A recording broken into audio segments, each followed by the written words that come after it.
नमस्कार, एजुकेशन नगरी की खास पेशकश एजुकेशन बुलेटिन में आपका स्वागत है। मैं हूं आपके साथ दीपशिखा। चलिए रुक करते हैं शिक्षा जगत से जुड़ी बड़ी खबरों की ओर। चतुर्थ श्रेणी कर्मचारी भर्ती में दस्तावेज सत्यापन की प्रक्रिया अधूरी तैयारियों के कारण अटक गई है, जिससे करीब 1.5 लाख अभ्यर्थियों को 2 दिन का इंतजार करना पड़ेगा। पहले ये प्रक्रिया 9 मार्च से शुरू होनी थी, लेकिन अब 11 मार्च से मंडल स्तर पर दस्तावेज सत्यापन किया जाएगा। अब ये 23 दिनों में पूरा होगा। प्रदेश भर में करीब 1,45,000 अभ्यर्थियों का सत्यापन किया जाएगा। सबसे ज्यादा 32,374 अभ्यर्थियों का सत्यापन जयपुर मंडल में होगा। भर्ती परीक्षा 53,750 पदों के लिए आयोजित की गई थी। सत्यापन के बाद ही चयन बोर्ड अंतिम परिणाम जारी करेगा। इसके लिए प्रत्येक मंडल में समिति गठित कर रिपोर्ट प्रतिदिन तैयार की जाएगी। हालांकि अभी भी अभ्यर्थी दस्तावेज सत्यापन के लिए अभ्यर्थियों के सामने कंफ्यूजन की स्थिति है कि उनका दस्तावेज सत्यापन कब होगा। राजस्थान हाईकोर्ट ने चतुर्थ श्रेणी भर्ती 2024 में शून्य या नकारात्मक अंक लाने वाले अभ्यर्थियों को नियुक्ति देने के मुद्दे पर हैरानी जताई है। जस्टिस आनंद शर्मा की अदालत ने कहा कि सरकारी सेवा में किसी भी पद के लिए न्यूनतम योग्यता और एक बेसिक स्टैंडर्ड होना जरूरी है, भले ही पद चतुर्थ श्रेणी का ही क्यों न हो।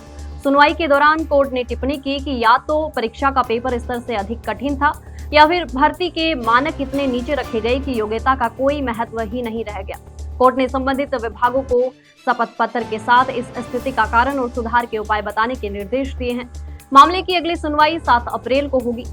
राजस्थान हाईकोर्ट में वाहन चालक भर्ती 2024 के परिणाम को चुनौती दी गई है। इस मामले में जस्टिस आनंद शर्मा की अदालत ने कर्मचारी चयन बोर्ड और राज्य सरकार से जवाब तलब किया है।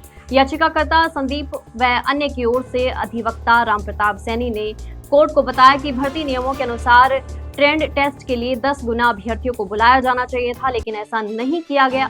साथ ही आरक्षित वर्ग के अभ्यर्थियों को सामान्य वर्ग से अधिक अंक लाने के बावजूद माइग्रेट नहीं किया गया। कोर्ट ने मामले को गंभीर मानते हुए बोर्ड और राज्य सरकार से 1 सप्ताह में जवाब पेश करने के निर्देश दिए हैं।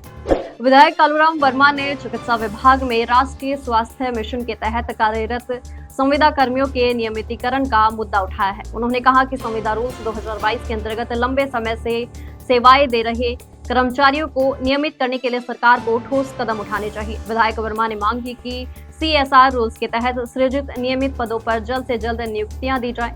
उनका कहना है कि वर्षों से सेवाएं दे रहे संविदा कर्मियों को स्थायित्व मिलना चाहिए, जिससे उनका भविष्य सुरक्षित हो सके। साथ ही नियमितीकरण होने से चिकित्सा सेवाओं की गुणवत्ता भी बेहतर होगी और अस्पतालों में स्टाफ की कमी की समस्या को भी दूर किया जा सकेगा। राजस्थान में सेकंड ग्रेड शिक्षक भर्ती 2025 में राजस्थानी विषय के पद शामिल नहीं होने पर अभ्यर्थियों ने सरकार से इसे जोड़ने की मांग की है। अभ्यर्थियों का कहना है कि भर्ती में उर्दू, पंजाबी, सिंधी और गुजराती जैसे विषयों के पद शामिल किए गए हैं, लेकिन राजस्थान की अपनी भाषा राजस्थानी के लिए पद नहीं निकाले गए। अभ्यर्थियों के अनुसार राजस्थानी साहित्य विषय में कई विद्यार्थियों ने बीएड कर रखा है और वे लंबे समय से भर्ती का इंतजार कर रहे हैं। उन्होंने बताया कि लेक्चरर भर्ती 2024 और 25 में राजस्थानी विषय के कुछ पद निकाले गए थे, इसलिए सेकंड ग्रेड शिक्षक भर्ती में भी राजस्थानी विषय के पद शामिल किए जाने चाहिए। अभ्यर्थियों ने सरकार से राजस्थानी भाषा को बढ़ावा देने और इस विषय में भी शिक्षक पद सृजित करने की मांग की है। तो ये थी शिक्षा जगत से जुड़ी बड़ी खबरें। कल फिर आपके साथ रूबरू होंगे, तब तक के लिए नमस्कार।